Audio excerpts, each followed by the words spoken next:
নমস্কার, আমি অনাবি। আমার রন্ধনশালায় আপনাদের স্বাগত। আজ দেখাবো সম্পূর্ণ নিরামিষ আলু পনির মশলা।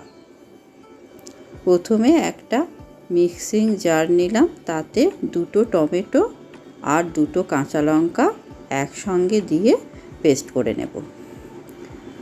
আর একটা মিক্সিং জারের মধ্যে 16-17টা কাজু বাদাম ভিজিয়ে রেখেছিলাম, সেই কাজু বাদামটা দিয়ে দিলাম আর 1 চামচ চারু মগজ দিলাম।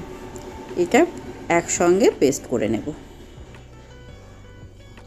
এবার গ্যাসে একটা কড়াই চাপালাম, তাতে কিছুটা সাদা তেল দেব। এবার সাদা তেলটা একটুখানি গরম হতে দেব। এর মধ্যে কিছুটা আলু ডুমো করে কেটে রেখেছি, সেই আলুগুলো দিয়ে ভেজে নেব। আলুগুলো একটু ভালো করে নাড়াচাড়া করে ভেজে নেব। খুব একটা রং ধরবে না, কিন্তু ভাজাটা খুব ভালোভাবে হবে। একটু সময় নিয়ে ভেজে নেব।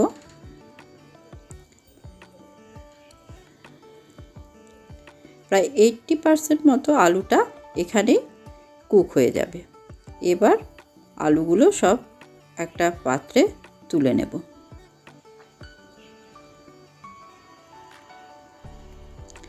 এবার ওই তেলের মধ্যে ডুমো করে পনির কেটে রেখেছি, সেই পনিরগুলো অল্প অল্প করে দিয়ে ভেজে নেব। এখানে 400 গ্রাম মতো পনির আমি নিয়েছি। পনিরগুলো উল্টো পাল্টা করে ভেজে নেব। হালকা রং ধরলে সেগুলো তুলে নেব। একটা অন্য পাত্রে হালকা গরম জল করেছি, তাতে অল্প একটু নুন দিয়ে দিয়েছি। সেই জলের মধ্যে এই পনিরগুলো ভেজে তুলে নেব। এতে পনিরটা খুব সফট থাকে।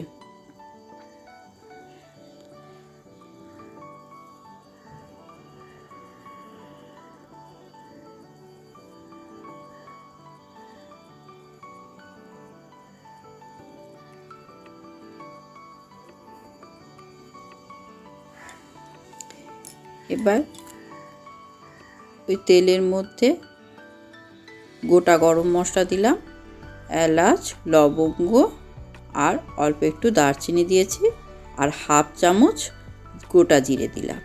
দিয়ে পুরোটা 20-30 সেকেন্ড মতো একটু নাড়াচাড়া করে ভেজে নেব।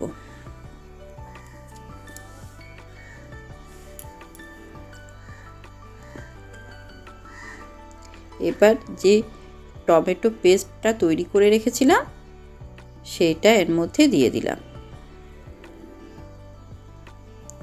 এবার খানিকক্ষণ নাড়াচাড়া করে টমেটোটা কষিয়ে নেব, একটুখানি কাঁচা গন্ধটা চলে যাওয়ার মতো।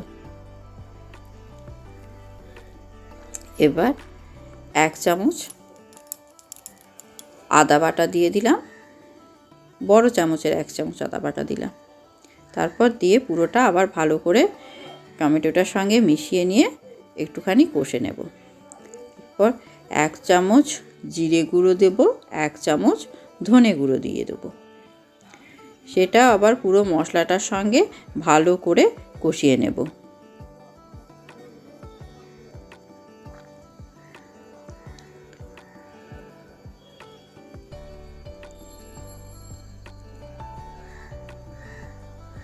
এই রেসিপিটা অপূর্ব খেতে হয়।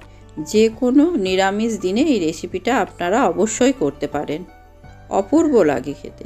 তারপর অল্প একটু হলুদ দিলাম আর 1 চামচ লবণ দিয়ে দিলাম। দিয়ে নিয়ে আবার পুরো মশলাটার সঙ্গে এটা মিশিয়ে নেব।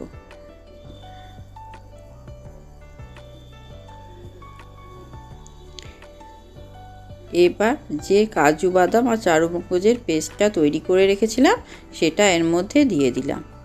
তাতে আবার একটুখানি ওই জারটার মধ্যে একটু জল দিয়ে সেই জার দেওয়া জলটাও এর মধ্যে দিয়ে দিলাম। আর ভালো করে মশলাটার সঙ্গে এই কাজু বাদামের পেস্টটা মিশিয়ে নেব। ফ্লেমটা অল্প একটু কমিয়ে দেব আর সমানে নাড়তে থাকবো, তা না হলে কাজু বাদাম দেওয়া আছে তলায় ধরে যেতে পারে। এবার হাফ চামচ কাশ্মীরি লঙ্কার গুঁড়ো দিলাম।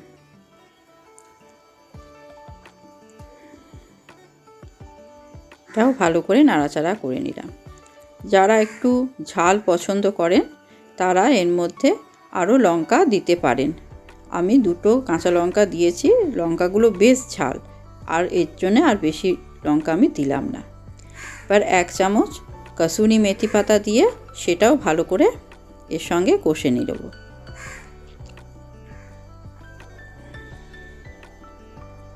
এবার এর মধ্যে 2 টেবিল চামচ টক দই ফাটিয়ে রেখেছিলাম সেটা দিয়ে দিলাম। তারপরে ফ্লেমটাকে একদম লোতে করে দেব। করে দিয়ে পুরো দইটা মশলাটার সঙ্গে ভালো করে মিশিয়ে নিয়ে কিছুক্ষণ কষে নেব। দেখুন মশলা থেকে বেশ তেল ছাড়তে শুরু করে দিয়েছে। এবার ভেজে রাখা আলুগুলো এর মধ্যে দিয়ে দিলাম।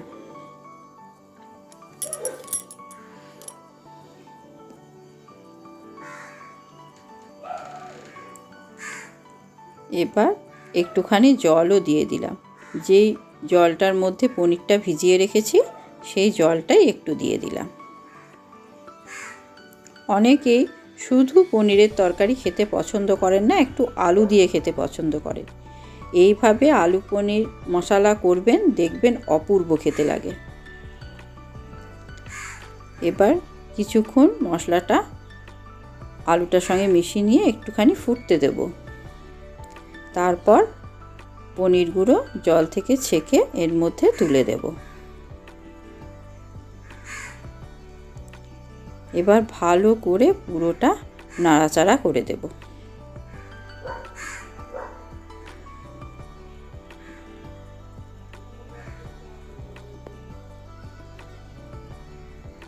আবার একটুখানি ওই জলটাই দিয়ে দিলাম।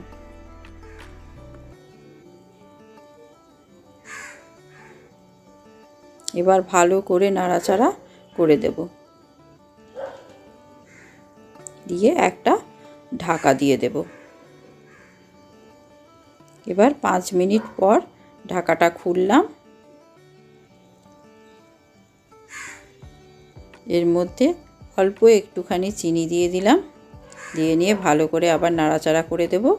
এবারে আলুগুলো অনেকটাই সিদ্ধ হয়ে গেছে, আর সিদ্ধ হওয়ার প্রয়োজন নেই।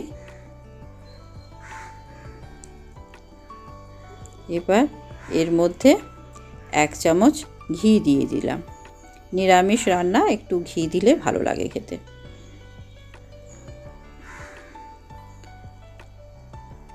এবার হাফ চামচ গরম মশলা গুঁড়ো এর মধ্যে দিয়ে দিলাম।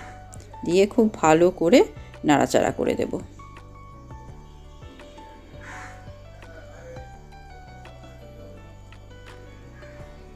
ব্যাস, এবার ঢাকা দিয়ে 5 মিনিট রেখে দেব। 5 মিনিট পর খুললাম। দেখুন কি সুন্দর কালারটা এসেছে। আমাদের আলু পনির মশলা রেডি। যে কোনো নিরামিষ দিনে যে কোনো অনুষ্ঠানেও আপনারা এটা তৈরি করতে পারেন নিরামিষ রেসিপি হিসাবে। অপূর্ব লাগে খেতে। অবশ্যই একবার করবেন। কেমন লাগলো রেসিপিটা? ধন্যবাদ।